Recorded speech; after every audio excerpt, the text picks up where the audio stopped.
Assalamualaikum warahmatullahi wabarakatuh. Saya cikgu juga sebenarnya pembukaan Cikgu Haliza. Kalau dikira biarlah cerita sebuah sedikit saja dari masa saya berada di Sabah. Ini kalau kira setahun jagung lah.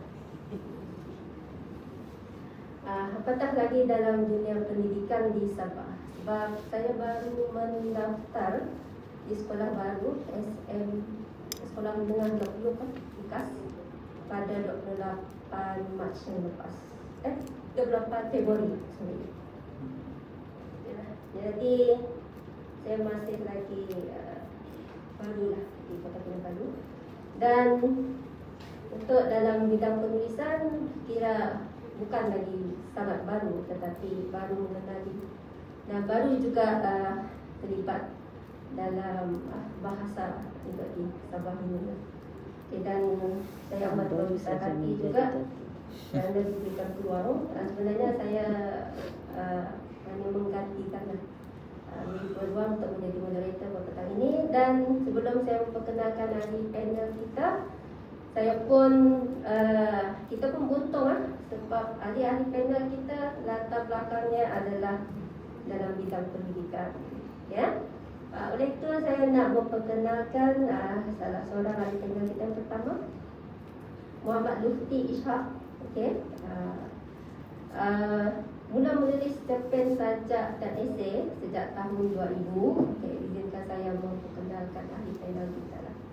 Okay, telah menerbitkan satu kumpulan cerpen Cerita Malam Pertama Amin Publisher pada tahun 2011 dan 3 kumpulan puisi iaitu Cafe Pustaka Nusa pada tahun 2010, Dondang Pembukaan ITBM pada tahun 2015 dan Senang Bika Nyanyi Sunyi Sepanjang Jalan Caterpillar tahun 2018.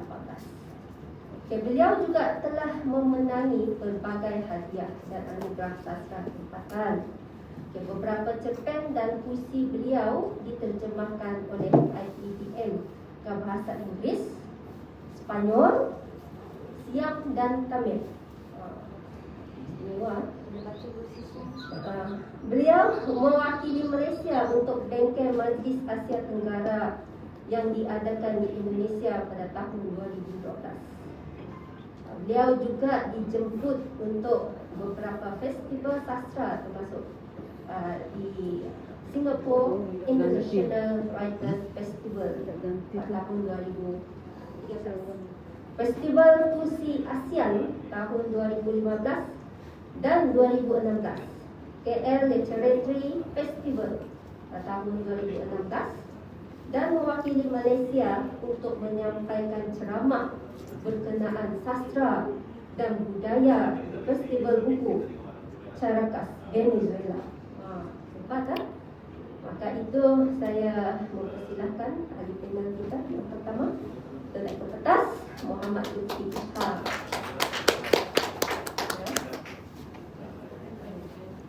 Seterusnya kita ada seorang doktor pada petang ini, Dr. Rahmah Abdul Ghani. Coba sedikit tentang Dr. Rahmah. Ini yang diberikan kepada saya. Dr. Rahmah saya sempat tadi pertama kali berjumpa dengan dia juga dan sempat juga makan tengah hari bersama beliau tadi. Ijazah sejarah akademik ijazah Dr. Falsafah PhD Akademi Pengajian Melayu di Universiti Malaya.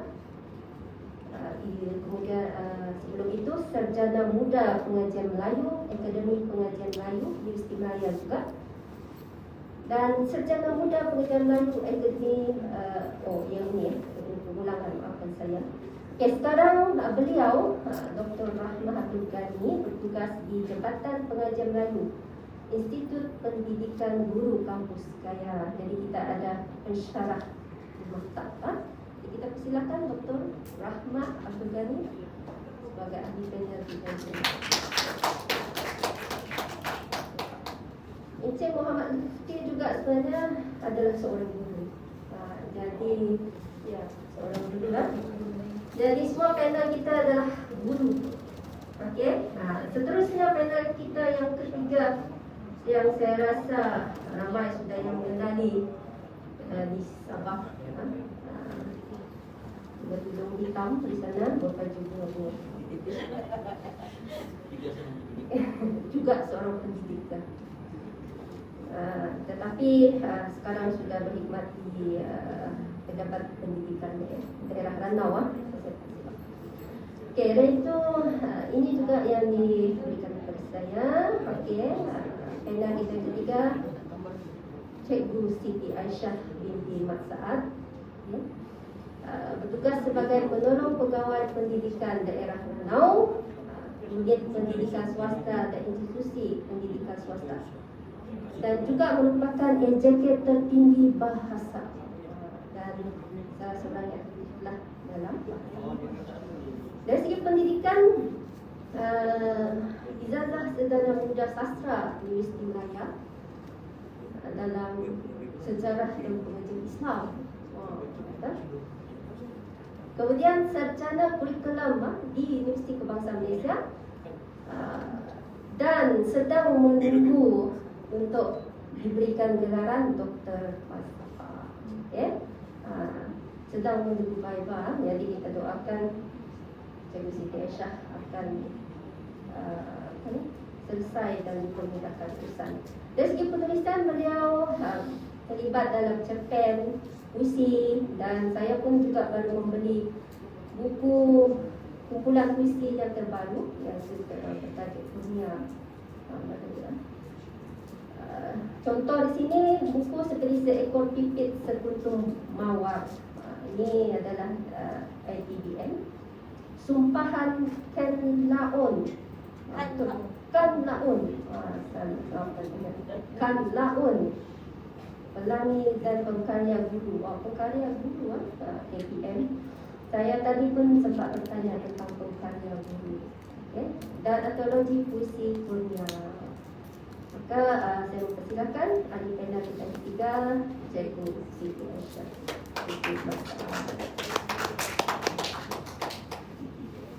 Okay, izinkan saya untuk duduk.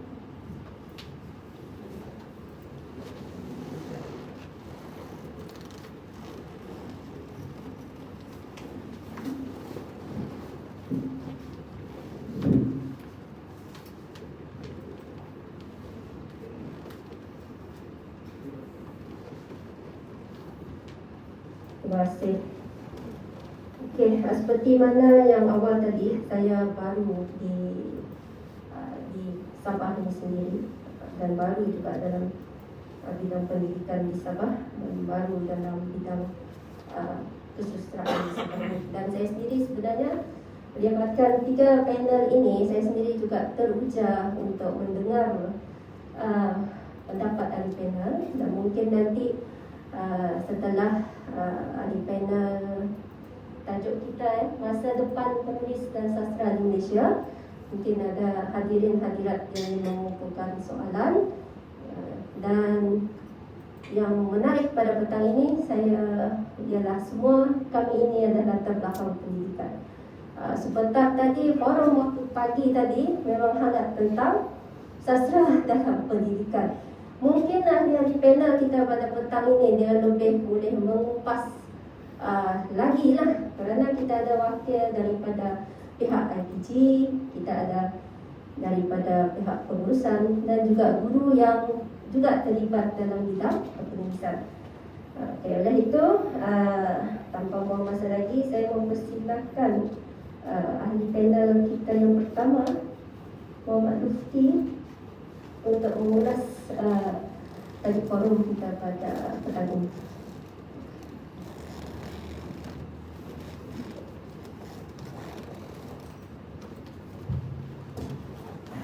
Bismillahirrahmanirrahim. Alhamdulillahirabbil alamin.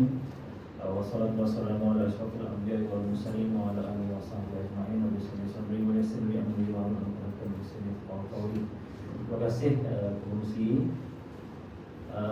yang saya hormati, Datuk Jasni yang ada bersama-sama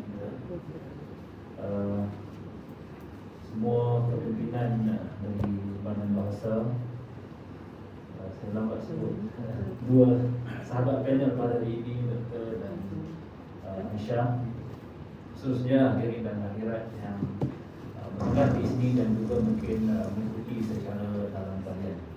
Jadi alhamdulillah pada hari ini kita berada dalam satu forum yang dengan terus membincangkan tentang masa depan penulis dan sastra Malaysia.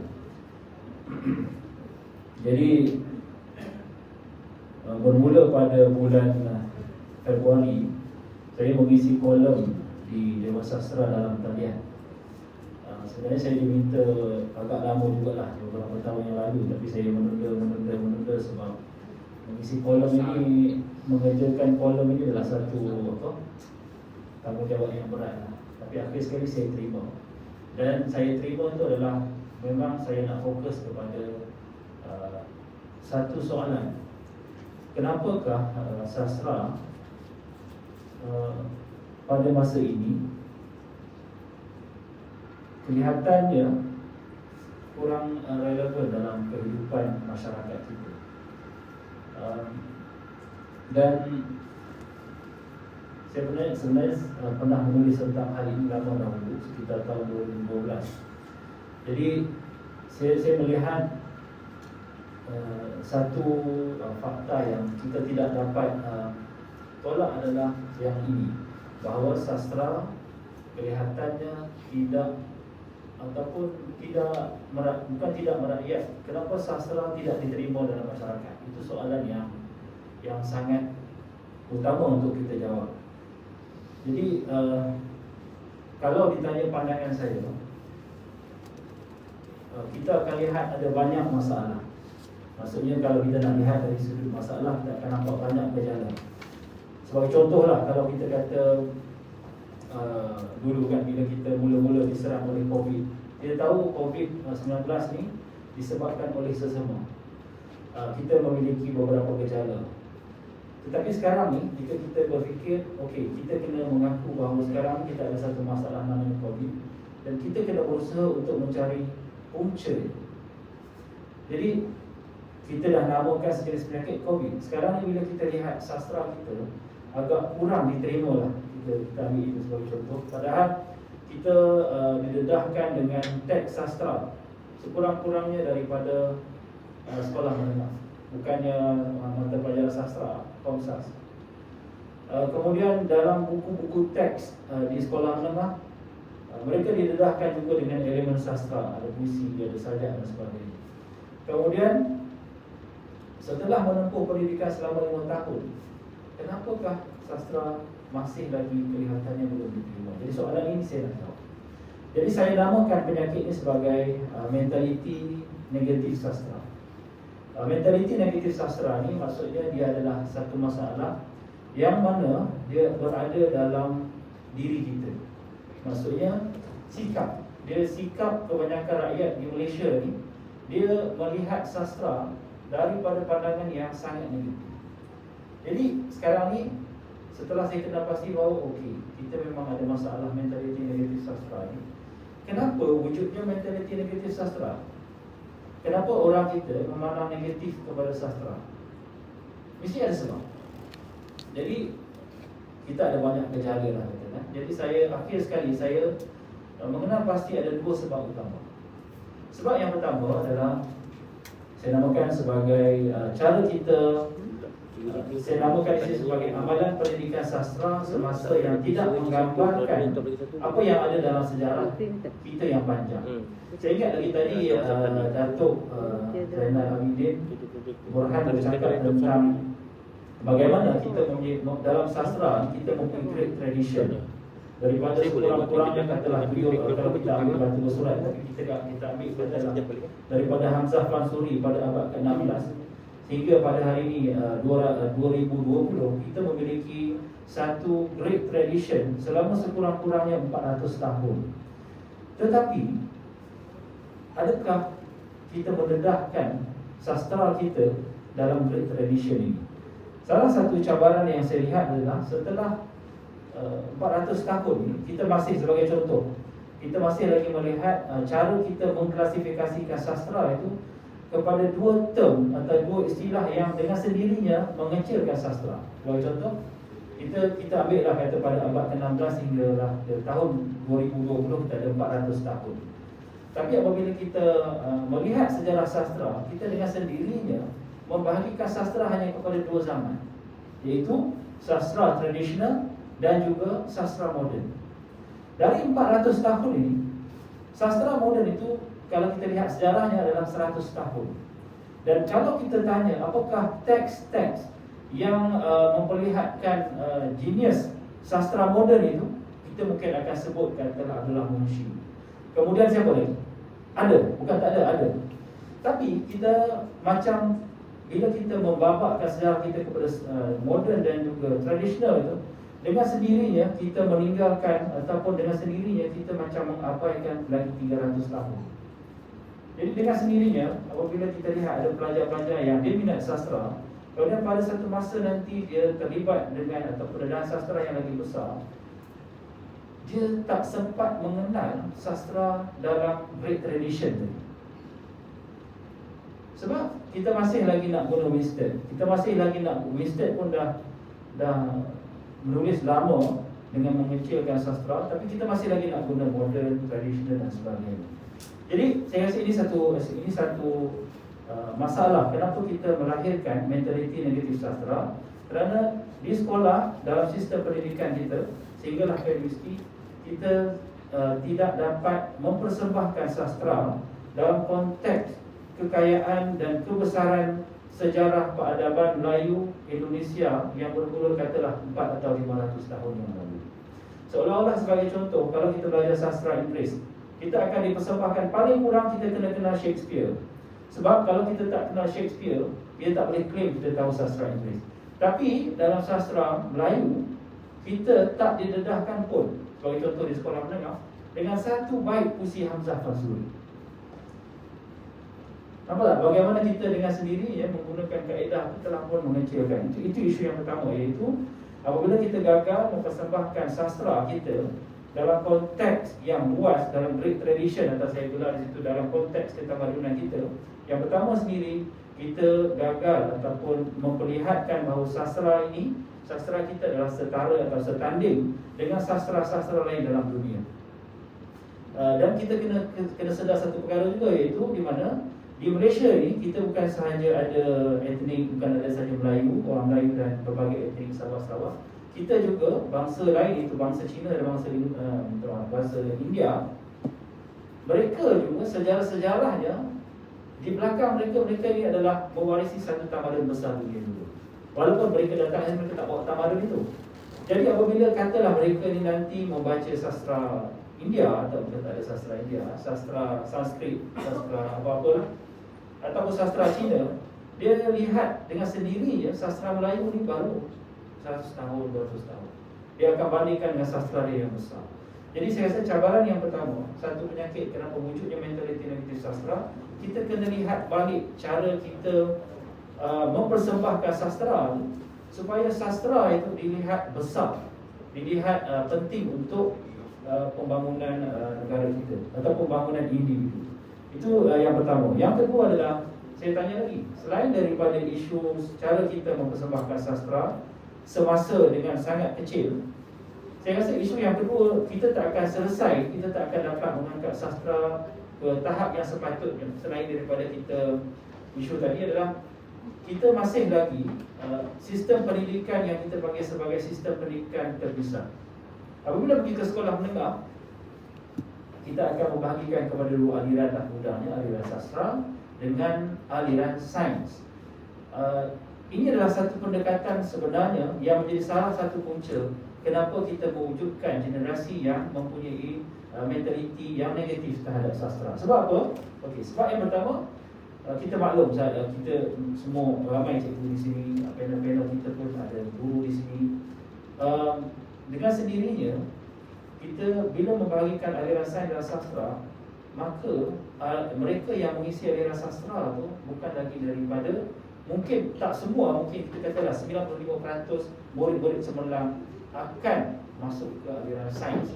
Manakala lagi 5% yang betul-betul cerdik, dia akan berkeras hati juga untuk masuk aliran sastra. Itu pun ada banyak cabaran untuk mereka. Jadi daripada sekolah menengah ni, mereka ni, kita ni ada sistem pendidikan terpisah.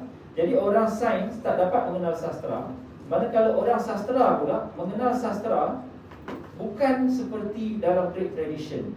Jadi orang akan cakap, takkanlah kita nak ajar teks Hamzah Fansuri kepada murid tingkatan 4, tingkatan 2, tingkatan 3. Tak, kita tak nak ajar teks keseluruhan Hamzah Fansuri, tapi kita nak memperkenalkan sastra kita yang besar. Kita bila belajar sastra Inggeris, kita tak akan belajar teks semua Shakespeare, tapi kita akan ambil mungkin satu rangkap ataupun mungkin satu petikan yang kita nak perkenalkan di situ, ini Shakespeare. Sebab bila dia matang nanti dia tahu, okey, ni Shakespeare, dia kena baca bila dia dah matang. Tapi kita bila kita habis di sekolah menengah dan pergi ke universiti, kita tak kenal pun orang-orang besar dalam sastra. Jadi saya tinggalkan dekat situ. Pada saya itu cabaran kita. Jadi mentaliti negatif sastra ni lah pada saya cabaran utama. Jadi kita kena rungkai. Setelah itu baru kita boleh melihat implikasinya kepada sastra dalam konteks yang lebih luas. Terima kasih. Terima kasih. Sangat jelas yang berlaku dalam sistem. Bukan berlaku lah, maksudnya itu yang terjadi di persekolahan.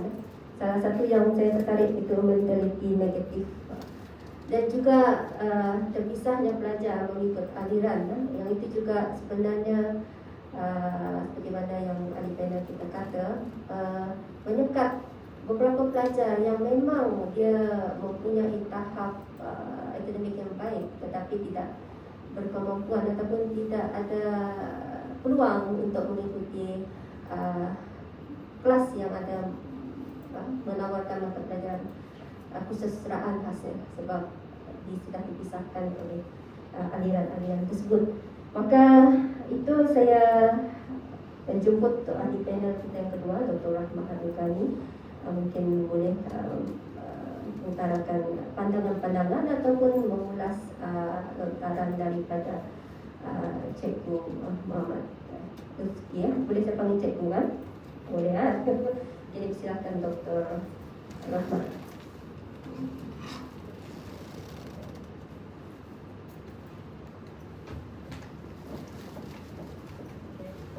Assalamualaikum, salam sejahtera kepada Presiden Bahasa kita, Datuk Jasmine Mahtani, kepada NJK yang tertinggi bangsa. Terima kasih Moderator. Okay. Dan saya ingin mengucapkan terima kasih juga kepada Maha Guru saya, iaitu Datuk Zainal Abidin Burhan Samadatin, mantan pengarah LPG KBM. Okay. Jadi untuk bercerita ataupun mengulas tentang isu dua aliran tadi, gitu kan? Okay. Baik, sebenarnya di peringkat LPG, pelajar-pelajar kita apa yang kita terima ialah ada keseimbangan dari segi aliran tu, iaitu sastra dan sains tu seimbang. Dan kalau kita tengok sebab kita di LPG ni kita menerima kepelbagaian kaum dan juga etnik. Okay. Kita ada selain daripada kalau di LPG tempat saya mengajar tu memang tidak ada sekarang ni bahasa Melayu tidak ada India lah, yang ada cuma Cina, dan kebanyakannya memang Cina lah. Okay. Mereka bila mempelajari sastra ni, pada mulanya mereka mempertikaikan kami option bahasa Melayu, tapi kenapa mesti apa nama dia ni mempelajari sastra? Sebab sastra di IPG hampir setiap semester ada ditawarkan subjek-subjek tersebut, dan kita punya pelajar sendiri pun terdiri daripada yang saya cakap aliran sastra dan juga aliran sains. Jadi kalau yang aliran sastra ni, kalau ini saya panggilan throwback anak belakang. Okay. kalau di sekolah dulu ada kategori dia. Kalau aliran sastra ni kurang cerdik lah macam tu dikategorikan. Saya sendiri pun daripada aliran sastra. Bila saya masuk ke sains, aliran sains masa tu, saya dinafikan hak untuk pergi ke sains. Cita-cita sebenarnya memang doktor, tetapi bila dinafikan hak, saya teruskan dengan sastra lah. Okay? Tapi alhamdulillah, kalau rezeki itu memang tidak kemana lah, cuma lain bidang lah. Tidak boleh minta Panadol dengan saya lah. Lain bidang. Okay? Jadi di sini kita dapat buktikan walaupun sebenarnya aliran sastra itu dipandang remeh di sekolah-sekolah, sebab pelajar tu alah sastra, apalah sastra ni cerita hikayat hang tua, lepas tu sejarah Melayu yang buku ditulis oleh Winston, lepas tu Sulalatus Salatin. Jadi memang tidak berminat. Tapi kalau di IPG, okay, saya tengok kecenderungan aliran sains ni, mereka sebab mereka kurang sebenarnya untuk tahu benda-benda ni. Mereka belajar sains, tiba-tiba dan ditawarkan bahasa Melayu. Jadi mungkin satu mungkin dari segi mereka, rezeki mereka, kita pun tidak tahu apa kategori mereka ditawarkan. Mungkin satu rezeki, mungkin dari segi permohonan mereka dan sebagainya. Tetapi mereka ni bersungguh-sungguh untuk mempelajari sastra berbanding dengan orang kita yang kononnya memang mahir sastra. Okay? Jadi di sini walaupun di sekolah ada wujud diskriminasi, iaitu aliran sastra dan aliran sains, yang saya tengok di situ ialah yang tidak tahu, mereka mengenertikan macam mana pandangan negatif terhadap sastra, cikgu. Tetapi kalau di IPG pula mereka berusaha dan pelajar-pelajar ni mempelajari. Kenapa mempelajari sastra? Okay, mereka sebab sastra ni bukan terdiri daripada cerita rakyat sahaja, tetapi bukan juga kita belajar tentang hang tua, hang jebat, lepas tu tentang Sulalatus Salatin, lepas tu tetapi merangkumi semua. Kita belajar tentang hikayat pelayaran Abdullah yang dikarang oleh Abdullah Munshi. Ya, Abdullah Munshi kan Abdullah Munshi kan. Okey.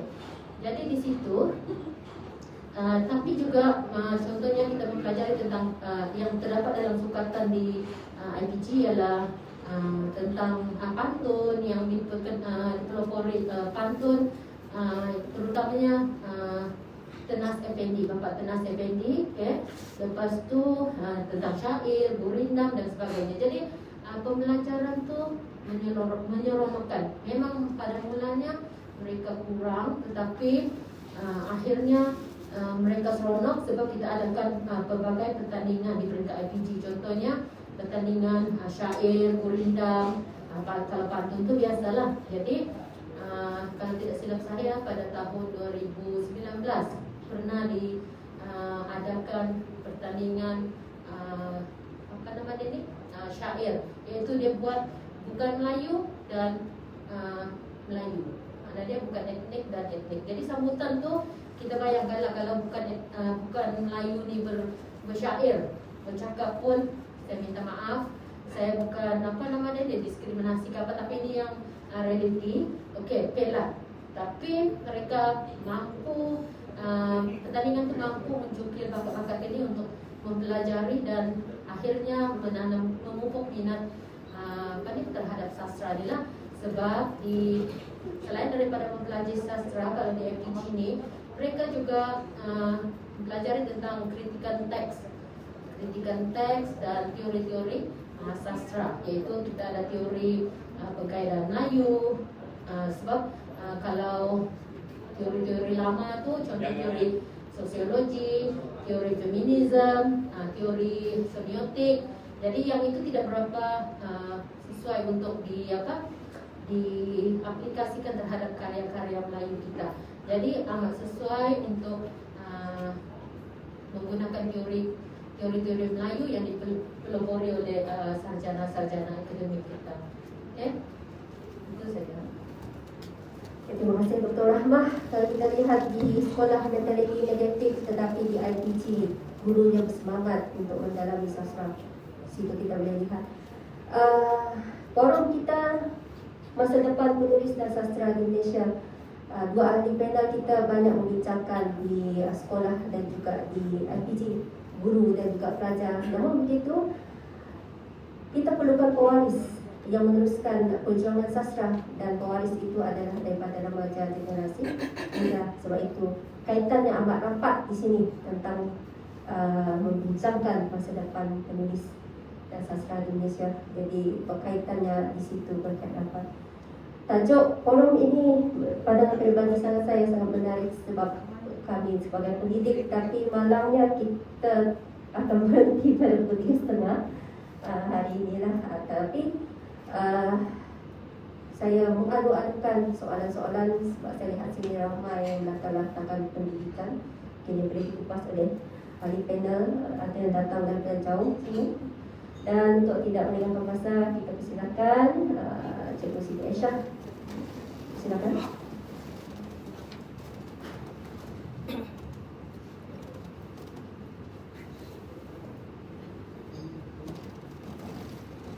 Bismillahirrahmanirrahim. Assalamualaikum warahmatullahi wabarakatuh. Yang berusaha Datuk Jasmi, Datuk Zaidan, Datuk rombongan Gabena, Pena, Adi dan rakan-rakan sekalian dan ahli panel kita pada hari ini, Dr. Rahman dan juga Lutfi.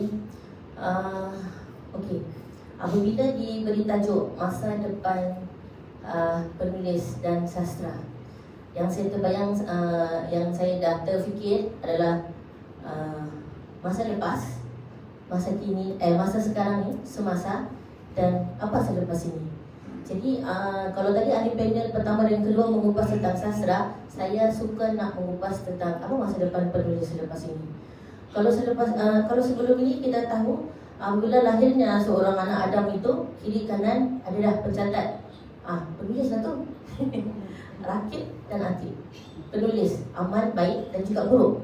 Itu dah ada. Okay. Dan juga walau dari segi sejarah, kita tengok zaman Paleolitik, zaman Neolitik, Mesolitik, Mesopotamia dah ada jenis tulisan. Mungkin Paleolitik dia tak iktiraf sebagai tulisan sebab dia masih guna simbol. Jadi di zaman Neolitik dan sebagainya tu bermula jenis tulisan. Jadi bila dah ada jenis penulisan, maknanya dah ada penulis. Masa tu dah ada penulis. Dan kita lihat juga perentetan peristiwa yang kita alami sendiri.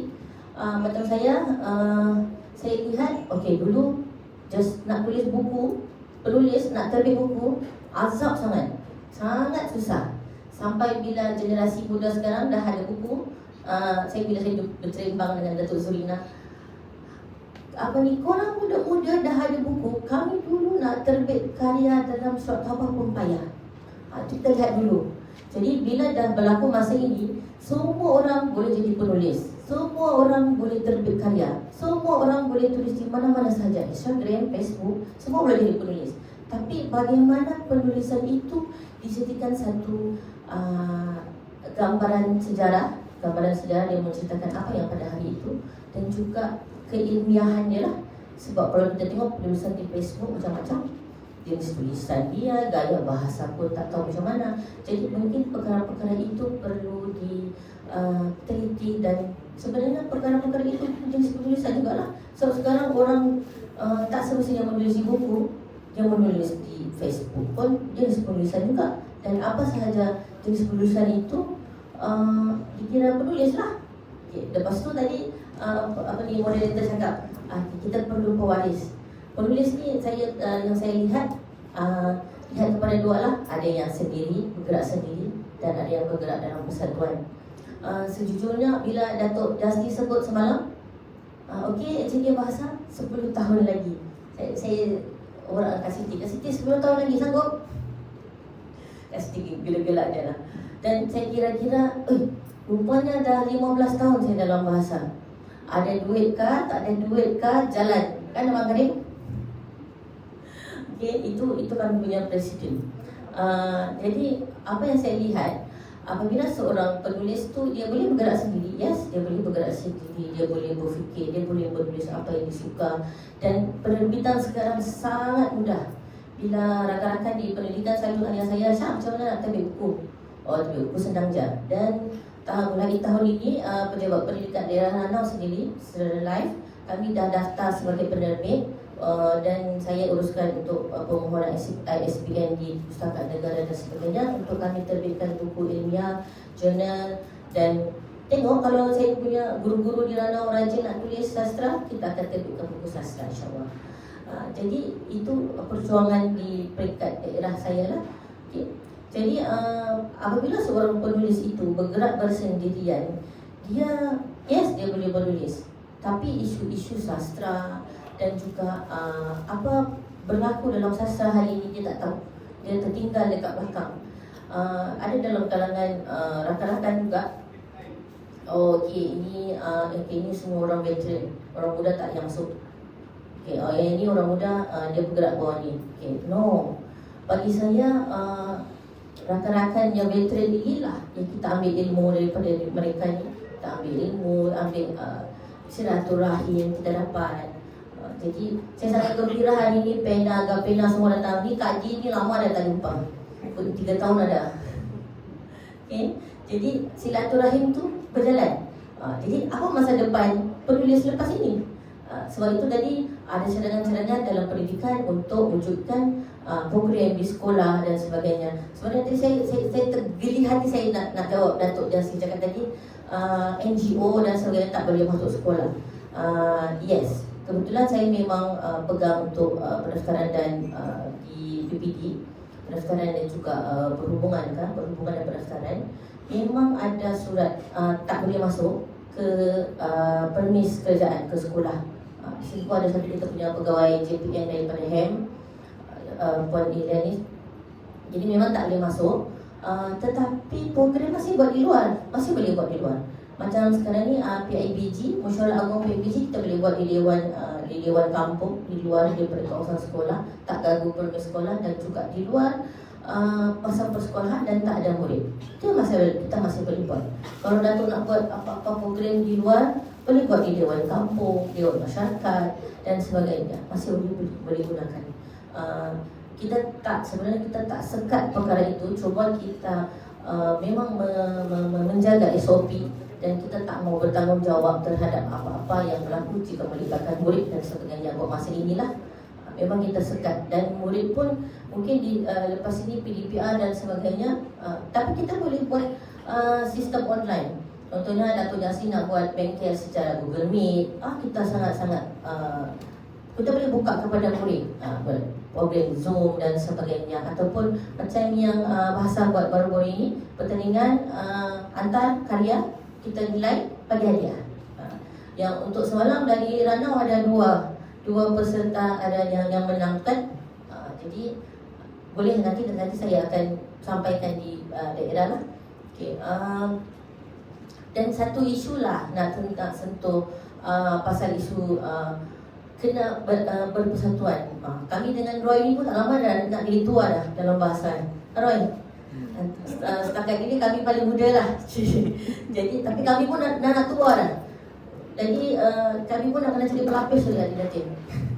Jadi memang perkara itu suatu yang lumrah lah. Memang dalam bahasa kami dua memang selalu dipush oleh Datuk. Okey, kamu cakap, kamu belajar bercakap. Okey, belajar bercakap. Manalah program Datuk bagi kami, program pengucapan awam dan sebagainya. Dan membentuk kami sampai hari inilah. Jadi tahniah dan terima kasih kepada Datuk. Jadi kita punya apa lah ni Roy? Kita punya tugasan selepas ini mencari pelapis lagi. Pelapis dan pewaris. Okey, itu saja dari saya. Nanti kita sambung lagi. Terima kasih Cikgu Siti Aisyah. Dan pewaris pelapis maka adalah masa depan penulis dan sastra di negara kita. Di samping isu. Okey, cukup sudah ketiga panel kita mengutarakan pandangan tentang isu-isu semasa dan penanganan kesusastraan yang banyak dibincangkan dalam bidang pendidikan. Jadi saya buka kepada hadirin hadirat yang saya tahu memang ada ingin mengutarakan soalan ataupun mungkin pandangan. Saya boleh nampak di ruang ni boleh berlekar fikiran. Jadi lontarkanlah segala kemusykilan persoalan itu. Saya membuka untuk hadirin dan hadirat yang ada di sini. Jika ada cikgu.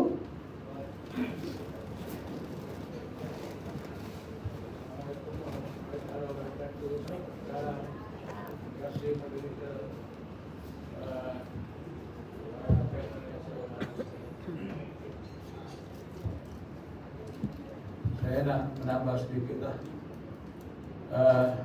Saya setuju apa yang dikatakan oleh Cikgu Nur Aisyah tadi, bahawa NGO yang asaskan kepada sastra dan tulisan itu sendiri sebenarnya boleh membantu ya pihak sekolah. Selain daripada pelajar-pelajar itu sendiri dapat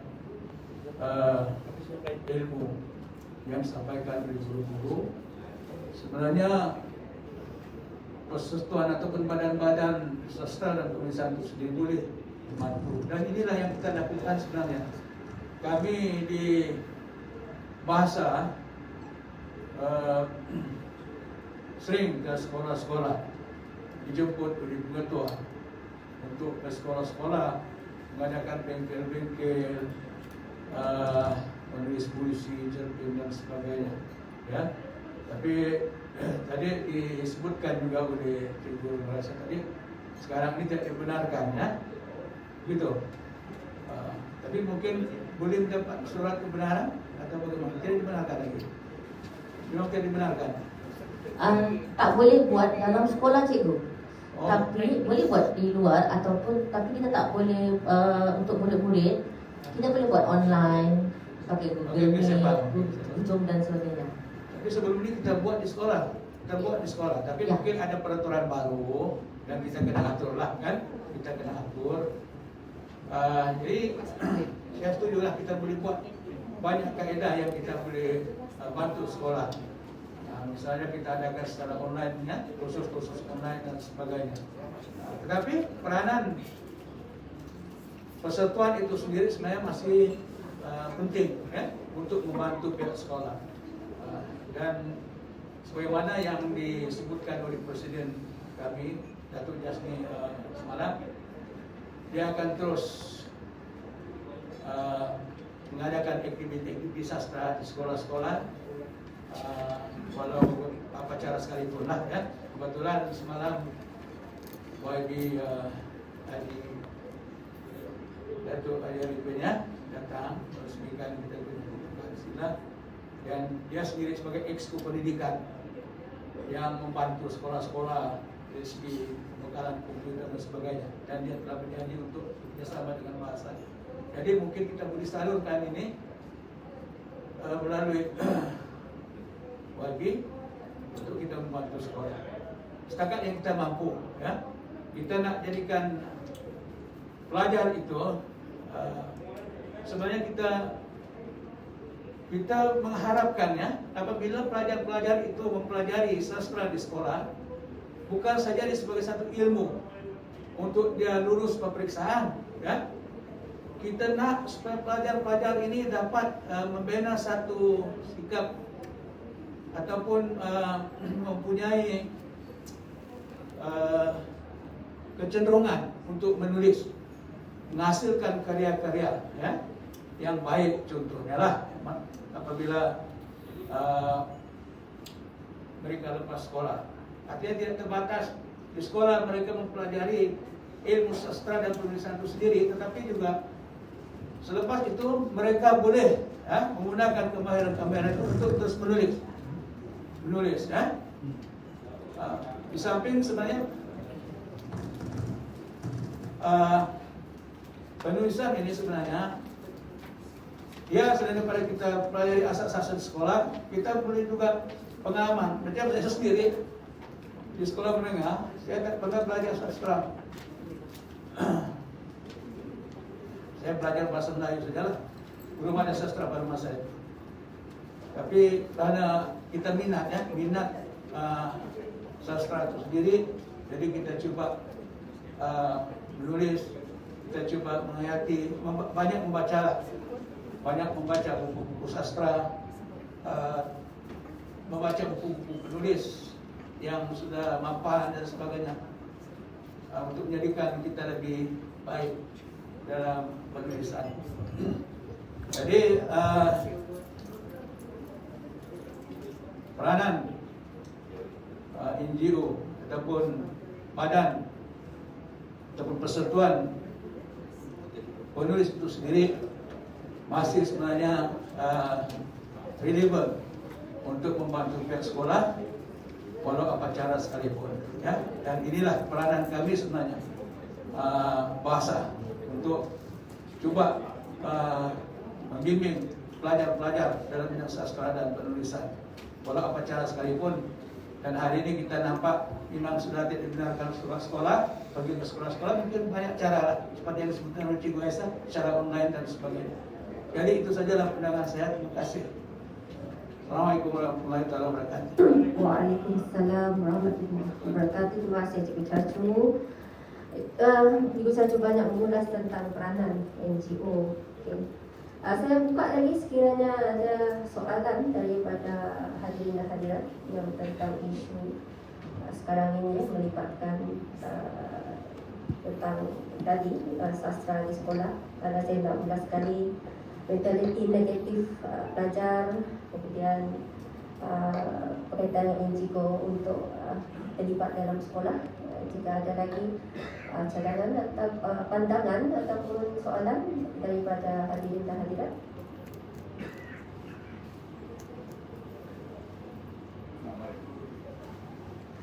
Saudara Azroy, untuk soalan yang memanaskan forum kita. Assalamualaikum warahmatullahi wabarakatuh. Salam sastra. Saudara Lutfi menandaskan diri ya. Mudah-mudahan dia boleh sampai kepada soalan kita. Yang pertama sekali, saya ini bekas orang yang berada di dunia pendidikan juga, dan saya antara berjuang pada waktu dulu yang mengatakan bahwa subjek sastra ini wajar menjadi teras pendidikan. So kalau kita tengok ilmuwan dahulu, sama ada ilmuwan barat ataupun ilmuwan dalam tamadun Islam, Ibnu Khaldun, Ibnu Rushd, Averroes, semua ini walaupun berlatar belakangkan pendidikan yang berasaskan sains, geografi, astronomi, antropologi, segala-gala logi lah, kan? Tapi mereka ini adalah ahli sastra.